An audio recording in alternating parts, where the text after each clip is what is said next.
Bro, intros today. All kinds of different stuff going on. You know what? I would be remiss if we didn't get an intro in here. And, it's a lit intro. I can't believe I just said the word lit, but we're going to throw it in here, and then I'm going to see you in like 30 seconds. Ladies and gentlemen, to NBR, or as we like to call it around here, Nothing But Rants, the show where I find topics that I'm oddly passionate about, and I pontificate upon them. These are not hot takes, but rather takes that I'm hot about.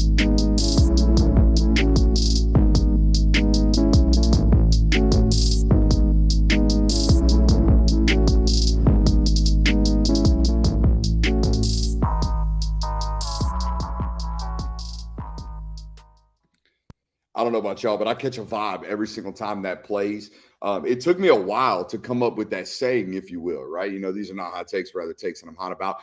Finding the word pontificate. I mean, come on. I went searching deep in the annuals for that one, deep in the Websters for that one. Just like today, I went searching deep through the Spotify for my boy Key Glock. My diamonds fighting, neck and wrist having a one-on-one.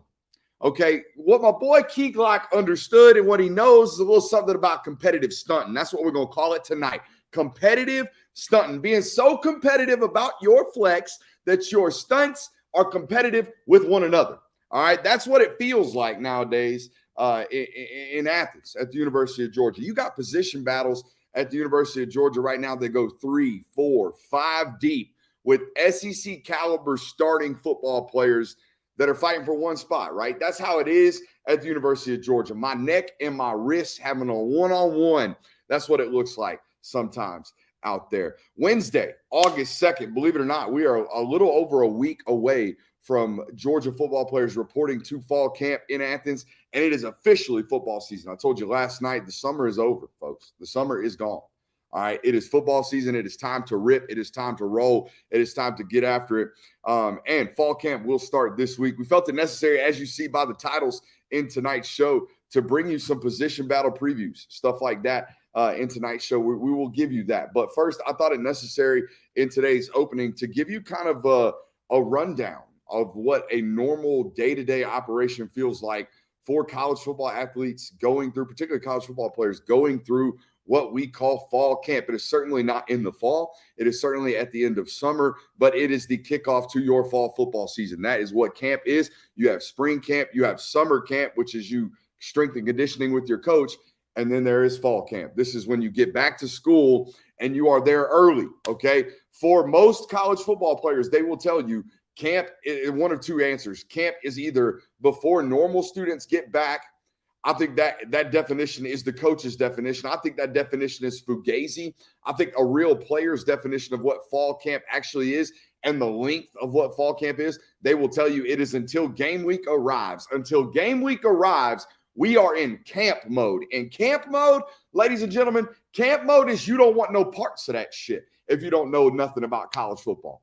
If you think college football is all about name, image, and likeness, and, people asking for your autographs and getting cool swag and having nice cleats and getting playing in front of 100,000 people. Yes, in part, it is about that. But it is about fall camp. And it is about going through the suck that is what I'm about to explain to you. So, again, if you've gone through this at whatever, university you played at, I played at Shorter University, Division II school, but nonetheless, studied a ton of football programs in my day. And I will tell you, 90% of college football programs operate fall camp in some type of order like this, particularly since two-a-days have been removed and you're only really allowed to have one practice and one traditional helmet or non-helmet walkthrough at the beginning of the morning. So this is how it will operate. 5:30 in the morning, around 6, you will wake up as a college football player during fall camp. And about 6 a.m., you'll have some type of team lift or team event that you will have to go through for about an hour to an hour and a half, whether it be conditioning, whether it be lifting, whatever it is, whether it be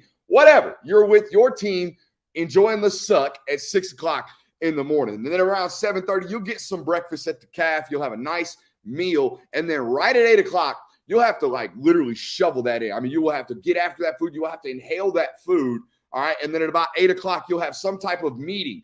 Okay. Those meetings will start most likely through your position group. All right. But they will originally start with your offense or defensive group. So say you're a defensive lineman at 8 o'clock after you've already woken up, gone through weights, had breakfast. Now you will sit in a meeting room where your defense coordinator will address you. And then after that, about 10, 15 minutes, you will go talk to your position coach. Y'all will watch some type of film. Y'all will have some type of install right there around 8 o'clock. Now, 9 o'clock, 9:30, 10 o'clock, whenever it is, you will have practice one. Practice one will be some type of walkthrough. You'll put a helmet on. You'll go out there, and it won't be a walkthrough. It'll be a full-speed event. It'll feel like a walkthrough on paper. It'll be a walkthrough if the NCAA asks. It is a walkthrough, but it is not a walkthrough. It's full speed. Just strap your helmet on. Get ready to go, particularly if you're an offensive lineman.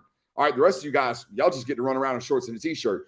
That front seven, y'all go be banging right there at 9 o'clock. Again, not a practice. It's a walkthrough if the NCAA asks. All right, we've already done like 5 or 6 things. It's not even 10 o'clock yet. 11 o'clock, you'll have what we call mandatory rehab at most football programs. You will have to go through some type of ice bath. You will have to go see the trainer. You will have to get rehab. You will have to work on your body in some type of way. Around noon, after you've gone through mandatory rehab, around noon, you'll have what's called a compliance meeting during fall camp. So about the first 2 weeks, every single day, you will basically have to sit through the do's and don'ts of a college football player and a college athlete. You can't take this drug. You can take this drug. You can't speak to women like this.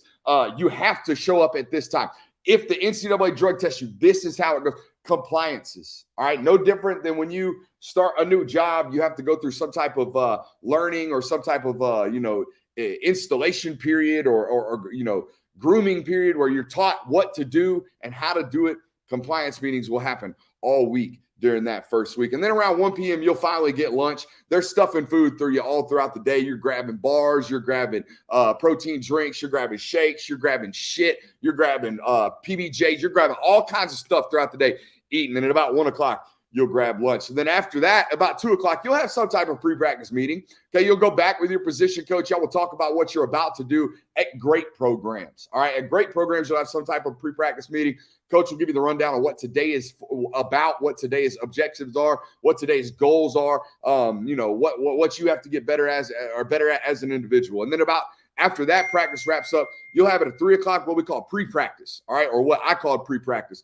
Pre-practice is whatever your routine is to get you ready for practice starting at 3:30. So you're spending about 30 minutes, whether it be getting tape, whether it be going through quarterback center exchange as a quarterback or a center, whether that be as a defensive back, getting your pedals worked on, whether that be whatever it is. If you got shoulder rehab you need to do, if you got a particular warm-up, that is what pre-practice is for, okay? And then at about 3:30, we'll kick off practice. And practice typically during fall camp will be some type of 24 to 30 period practice, okay? What are periods? They're 5-minute blocks of practice. All right, so if we have 24 periods, that's a 2-hour practice, right? 12 times 6 is 60, or 12 times 5 is 60, 60 minutes an hour. 24 periods is a 2-hour practice. Most practices will go about 30 periods, and there will be about 5 ghost periods in there that just somehow don't get counted, but yet the time definitely elapses. So you'll go through about 3.5 hour practices most likely. And then at about 7 o'clock, after practice is wrapped up and you done got a post-practice shower and you got your tape undone and you walk by coach and you got your post-practice, shake and all that good stuff, and you got cleaned up, then you'll go to the meeting hall, or then you'll go to the food hall, you'll get some dinner. All right. And then after dinner, about 8 o'clock, probably right as dinner wraps up, because it's just the football team, right as dinner wraps up, you'll have some type of team chapel, right? You'll come together. You'll have some type of event. Somebody will speak to you. They will have some type of convening event. Y'all will get closer to one another, maybe pass around some note cards, do all that fun stuff, whatever the event is that day. And then about 9 o'clock after team chapel, you'll probably have some type of mandatory study hall. And I know what you'll say, well, Brooks, there's no school, so why are you in study hall? Well, because football players need a little bit of extra work sometimes academically. So you'll go ahead and get that work in. And it's 9 times out of 10, it's optional. Or not necessarily optional, it's selectively optional, meaning if you're an upperclassman, you got good grades, you ain't got to go to study hall. So you get to go home and go to sleep earlier. 10 o'clock at night, mandatory, lights out. That's what life looks like for about 5 weeks. Every minute of your day as an individual is spoken for. And you want to talk about a culture shock, right? Some of these football players, and we don't even have to name names. You guys know some of these football players, 5 stars, great football players coming out of their high school, wherever their high school may be, right? And then all of a sudden they get to school. And at high school, it's, hey, mom dropped me off, aunt dropped me off at practice. And we show up at practice. We put our cleats on at 3:25. We go out to practice at 3:30. We stunt on mofos for 2.5 hours. Coach shows up, give me my full ride offer, and we leave. That is high school football for a lot of great players around this country. And then they get to college and they got to go through this stuff.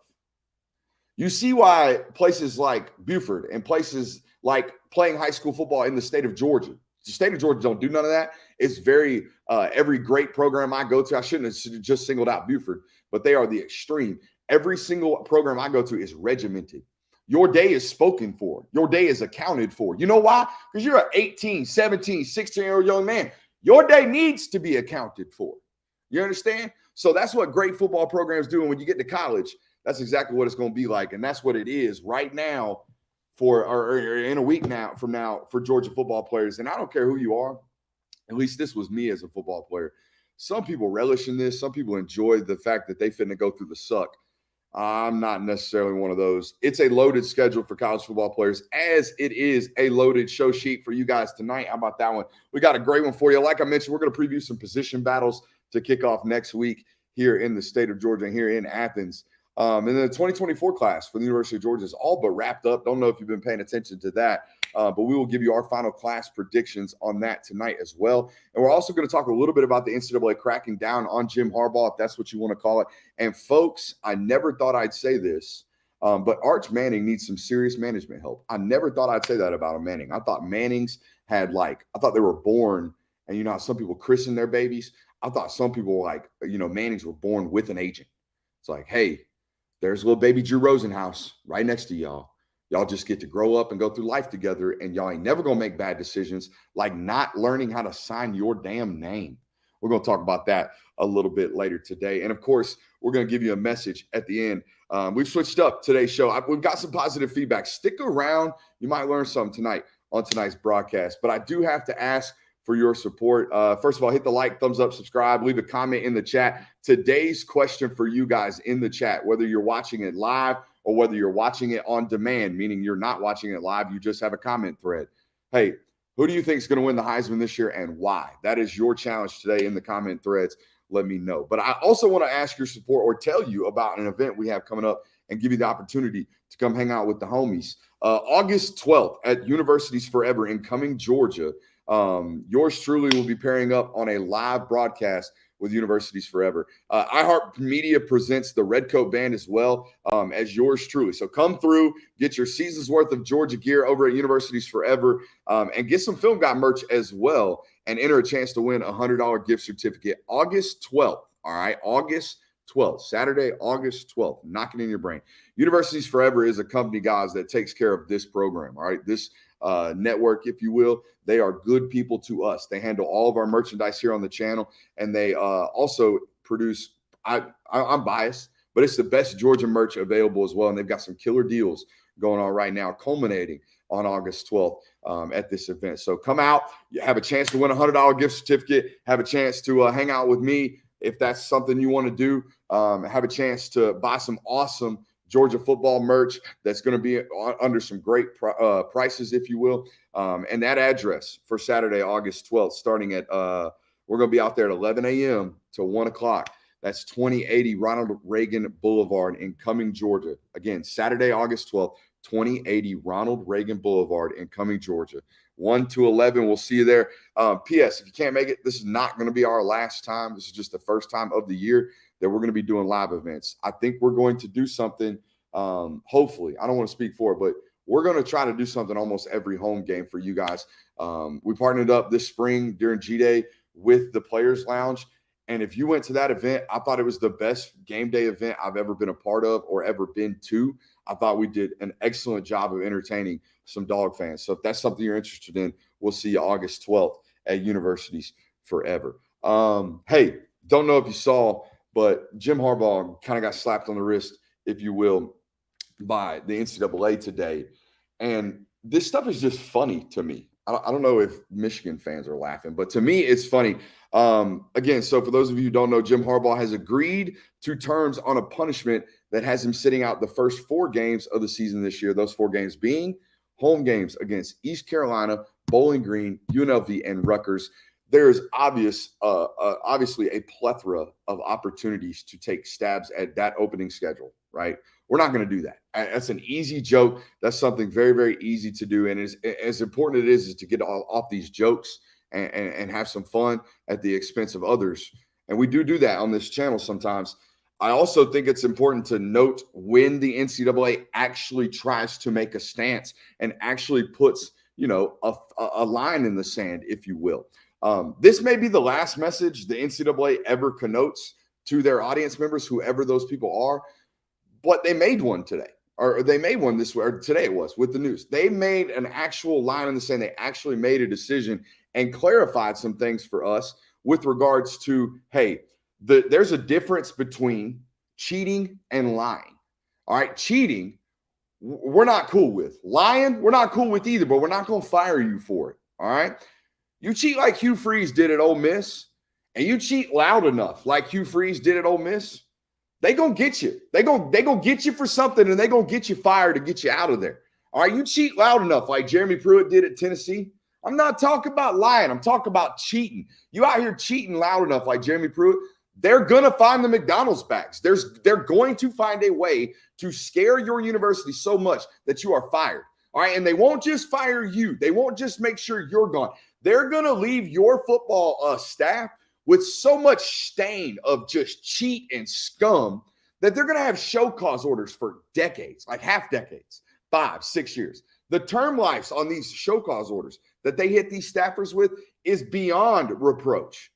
You can't get a job for 5 or 6 years in college football if you get caught cheating in college football. Now, that's Ole Miss. That's Tennessee. That's USC. You cheat bad enough, Pete Carroll, they're going to make your ass go back to the NFL, and they're going to take Reggie Bush's Heisman.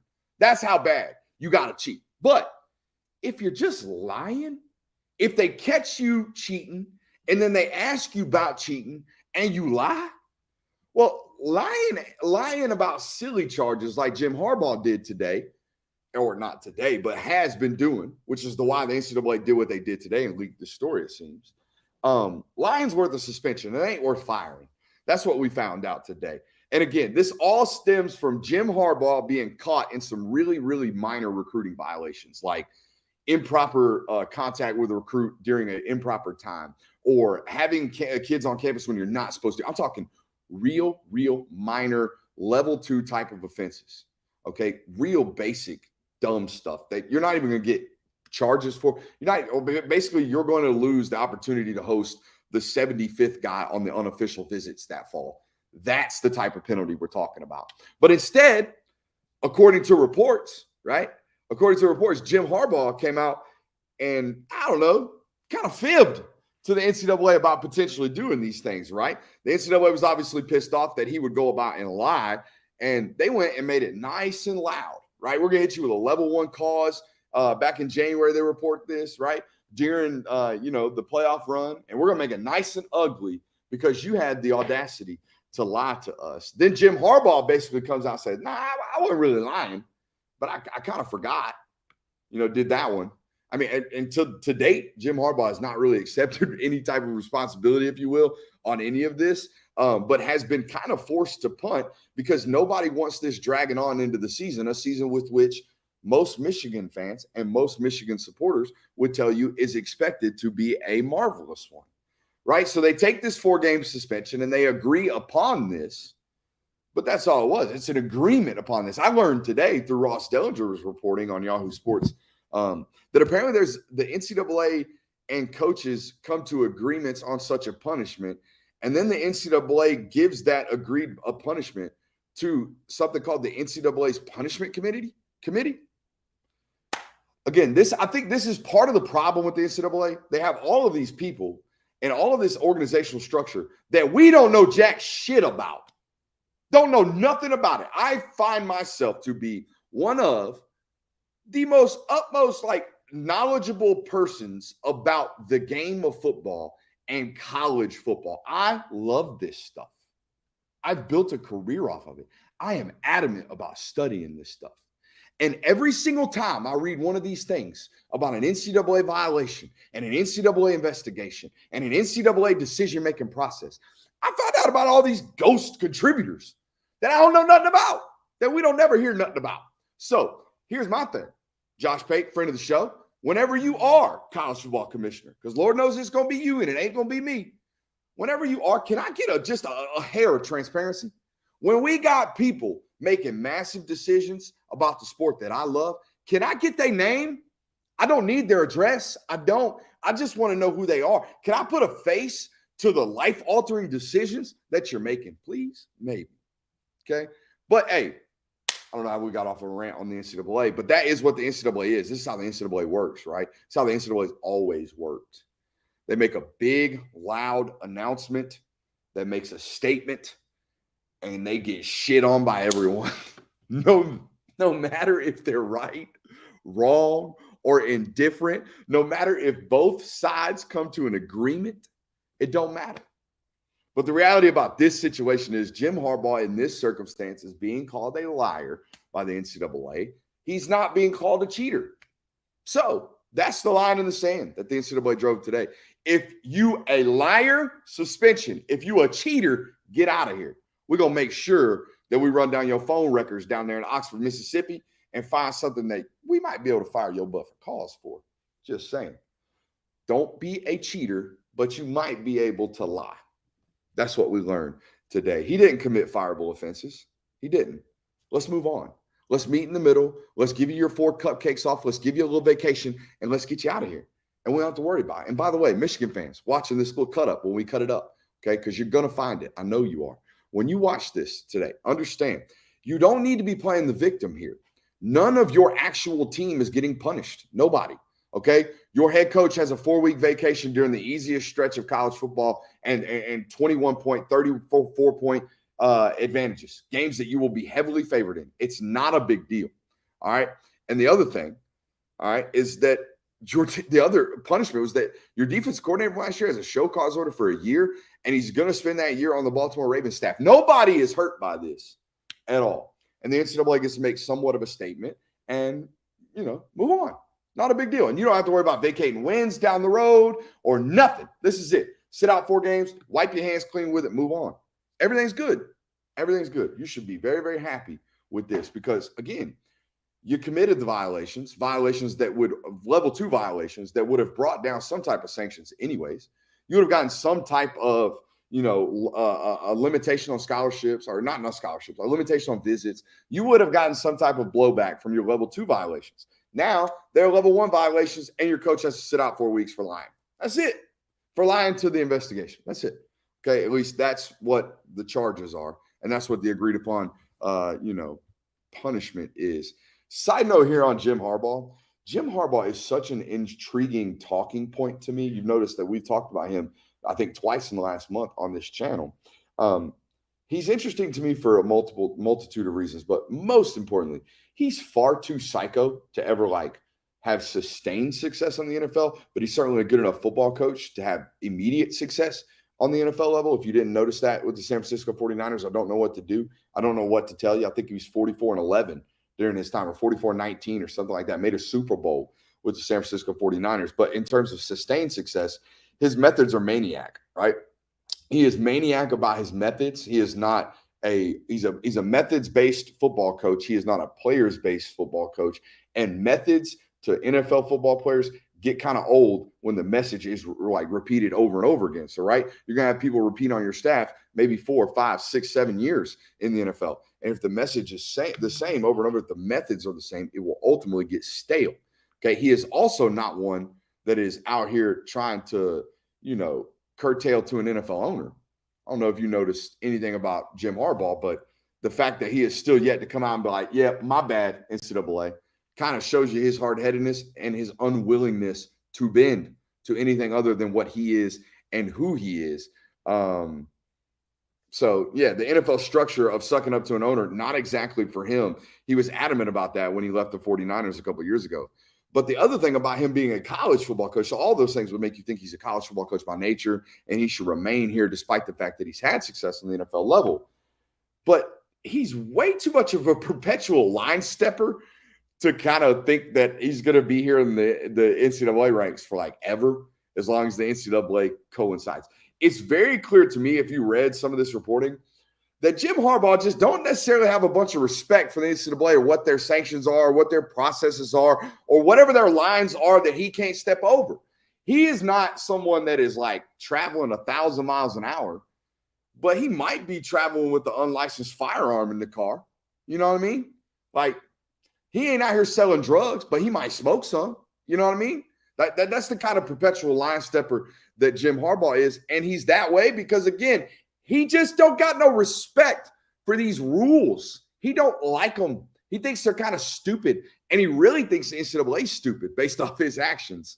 There was a point in the article I read today from Ross Dellinger that he admits to the wrongdoing, but refused to admit that he lied to investigators. So basically he's like, I broke your dumbass rules, but I didn't lie to you, or at least I don't think I lied to you.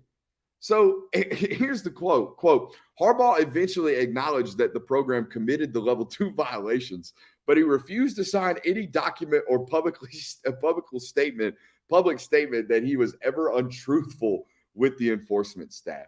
So basically it's like, hey man, I broke your dumbass rules, but I didn't lie to you. I just might have fibbed. And fibbing's okay. Fibbing's all right. Fibbing ain't worth nothing. I ain't going to admit to fibbing. We all fib. Fingers crossed behind my back. We all get it done. Jim Harbaugh, an interesting cat, a very, very interesting fella.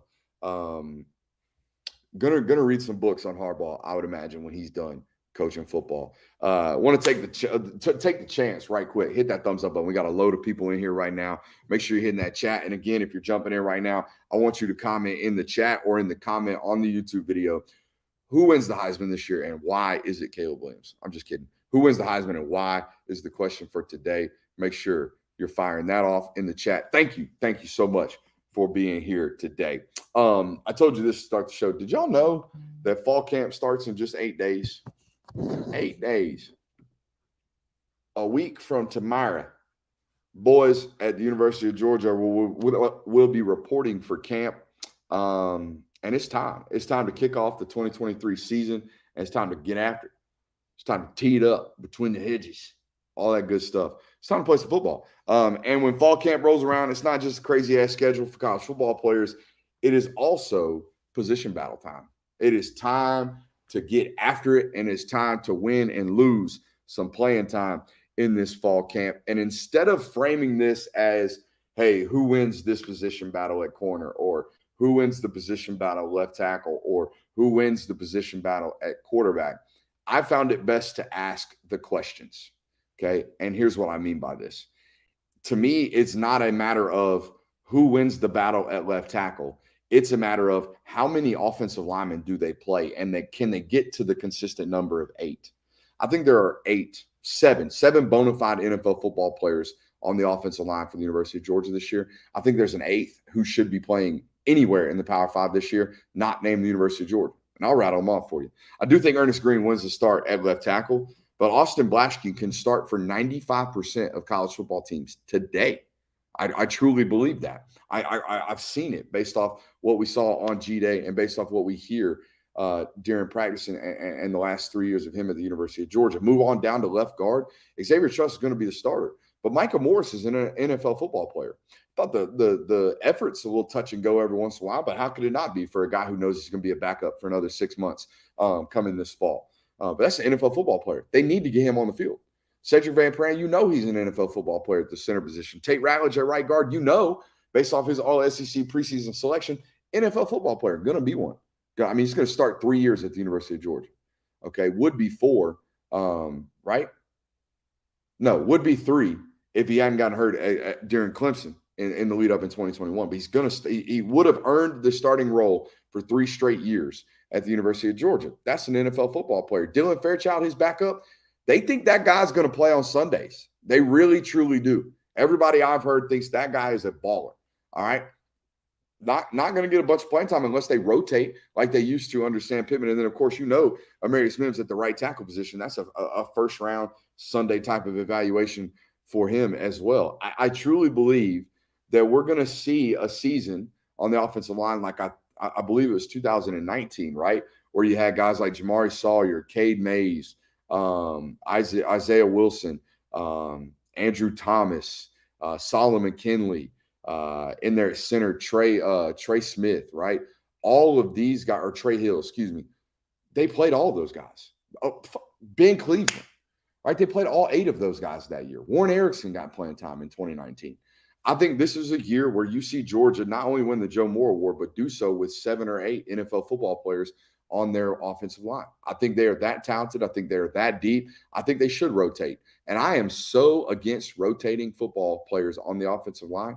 But hell, all these guys have been playing together for so long that I think it's actually a pretty decent idea if Stacey Searles were to give it a run. But you never know. He might be a stagnant 5 guy, but he wasn't a stagnant 5 guy last year. Remember, RIP Devin Willock got opportunities to play last year in abundance, right? Amarius Mims got opportunities to play last year in abundance. So I think you could see 7, 8 guys. Again, tired is the discussion of who's going to start at left tackle. Wired is the discussion of they got 7 or 8 NFL guys. They should play them. That's the discussion you need to be having. Just like I'm tired of having the discussion of who's going to start opposite of Kamari Lassiter. Stupid question. The right question is, will they play almost 10 defensive backs this year? Think about this. Malachi Stark's going to start and play a ton. Javon Ballard is going to start and play a ton. Kamari Lassiter is going to start and play a ton. We know based off how they operated in the spring that Tyke Smith going to get a bunch of burn at the star position. We know Jonel Aguero going to get a bunch of burn at the star position. Okay, that's 5 right there off rip. And we didn't even talk about their backups. Okay, let's talk about the corner position opposite of Kamari Lassiter. You don't think Dalen Everett deserves to play? He's gonna. You don't think Nyland Green deserves to play? He's gonna. He should. Right? You don't think Julian Humphrey is talented enough to play? He might be. You don't think A.J. Harris, the number 32 overall player in the world in 2023, you don't think he deserves to play? You don't think he's talented enough to play? He might be. Hell, we didn't even talk about Dan Jackson or David Daniel. Those are 2 SEC football players. They've played SEC snaps.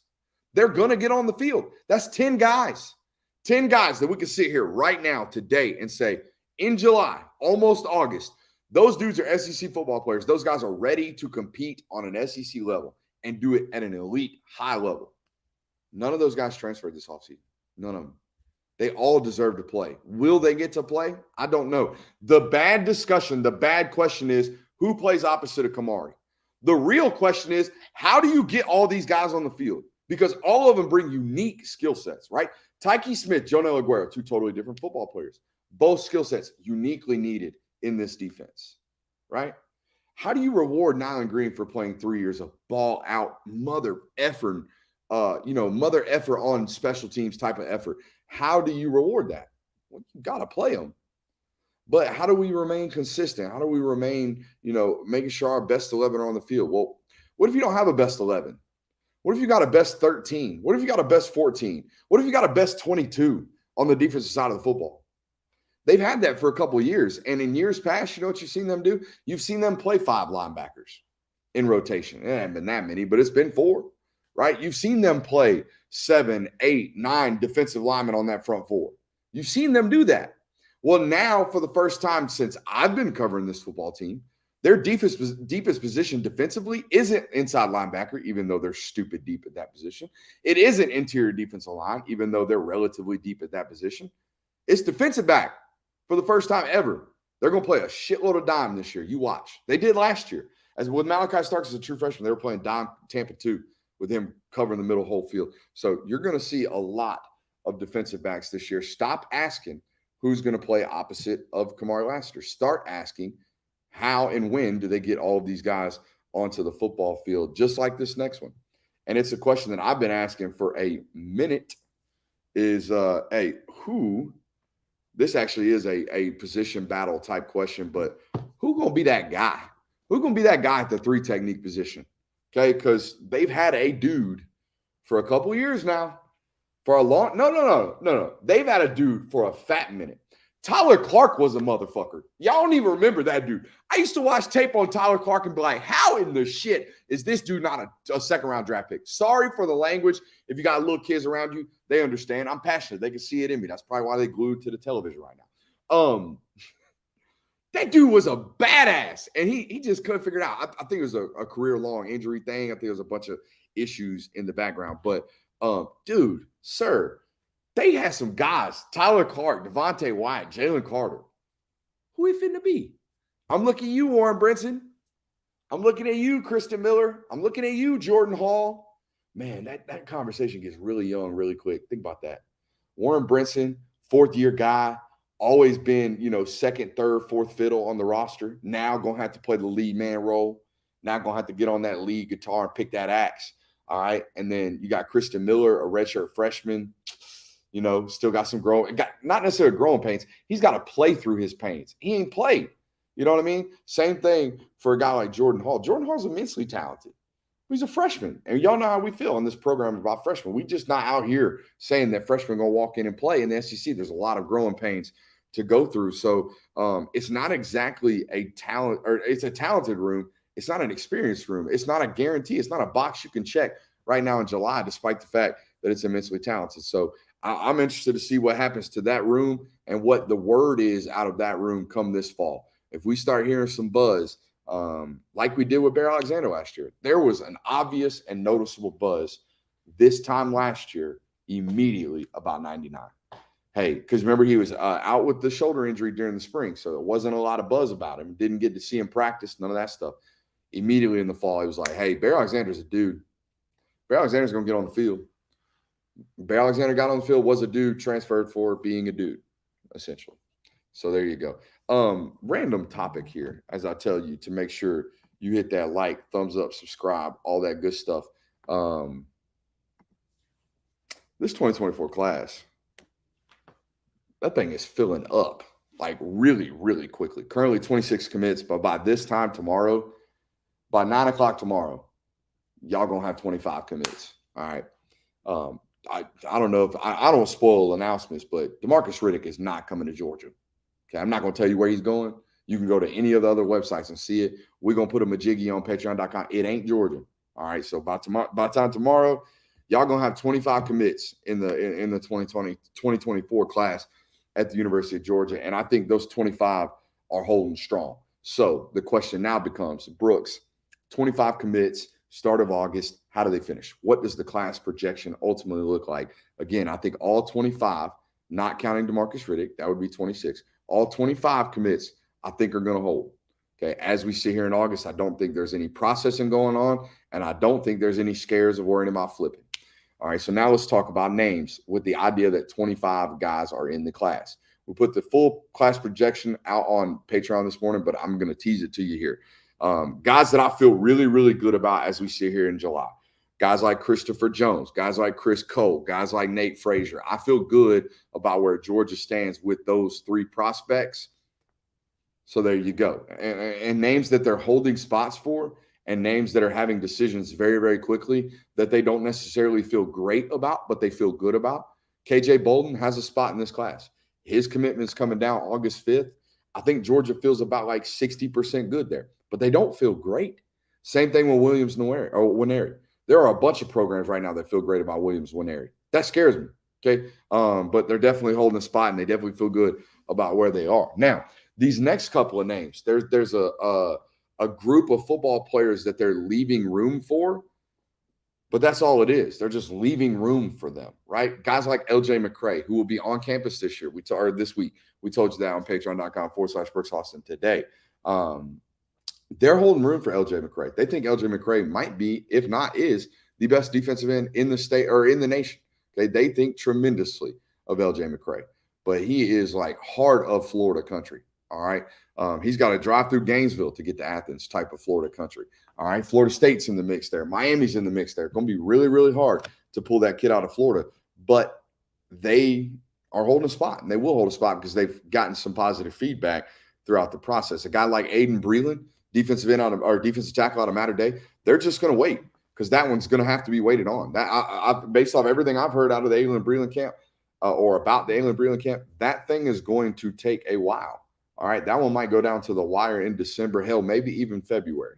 Now that I said that, he might commit tomorrow to a random school, but nonetheless, they're going to hold a spot for him. They're going to recruit him until the end of December and until signing day, until that name is on that dotted line. The same thing being said about the 2 wide receiver commits that they're holding a spot for, Jeremiah Smith and Mike Matthews. Obviously committed elsewhere. They're not going to stop recruiting those guys just because they made some decision in the middle of August, or in Jeremiah Smith's case, back in January, February, whenever it was. They're not going to stop recruiting those players. They're going to hold a spot. And if that doesn't extinguish, if the flip doesn't happen, if the results aren't, if they don't bear out, then they will take a 4th receiver, I believe, in this 2025 or 2024 class. So as we sit here today, end of August, end of July, by the end of August, this class could have, 27, 28 commits, and you could be done. You could be done waiting on guys like LJ McCray and waiting on guys like Aiden Breland and seeing if you could flip guys like Jeremiah Smith. And the class is what it is. I've had people ask me, is this going to be the greatest class ever? I think it has an opportunity to be, right? I think it is 3 things from happening from being the number 1 class, in my opinion, ever.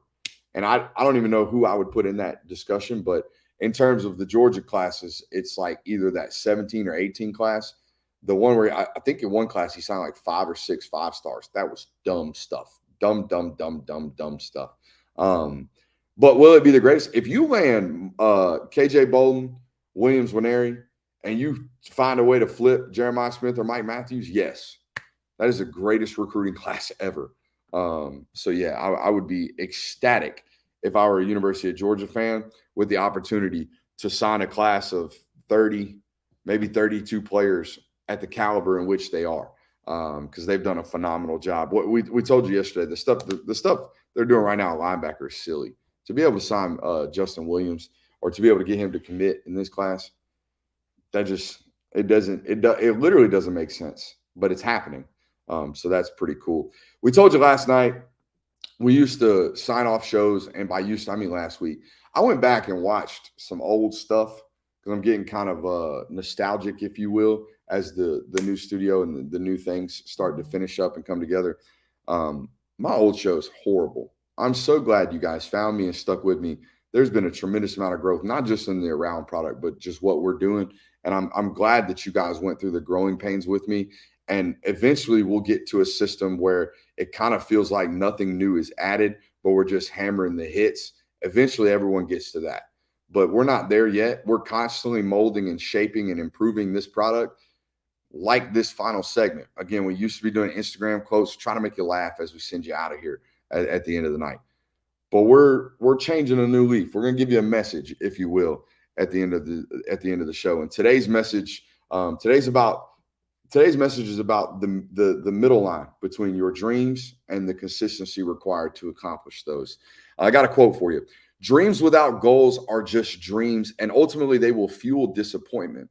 On the road to achieving your dreams, you must apply discipline, but more importantly, consistency, because without commitment, you'll never start, but without consistency, you'll never finish. I'll read that to you again at the end. But when I hear that quote, I think about a few things. First of all, dream. And damn it, in this life, you better dream big. Like astronomically big, like outrageously big. Like it doesn't make sense big. It's okay in this life, ladies and gentlemen, to have really, really lofty goals for yourself. But number two, you have to commit to your dreams and goals, fully commit. And I mean fully commit without any hesitation, because you'll never actually start if you don't commit to them. Take an ultimate leap of faith. You have to, because if you don't, you'll never start. You'll just be wasting your time. I found this in my career. There was a time where I was holding on to my construction career because it was safe and it fed my family. And eventually you have to jump. You have to jump off the building and hope and pray that your talents, aka your parachute, will ultimately catch you and they will hold you. But if you don't take that leap, it'll never happen. Okay. So commit to your dreams. And number three, most importantly, consistency is the key. Without the consistency, you will never finish. Show up every single day. Show up and show out with emphatic energy. I'm talking about unique one-of-one energy. Commit and consistently commit to your dreams. If you do those three things, if you dream big in this life, if you commit fully to your dreams, and you are consistent with a relentless pursuit of your dreams, by God, you just might catch that damn thing. You know what I mean? We'll see y'all next time.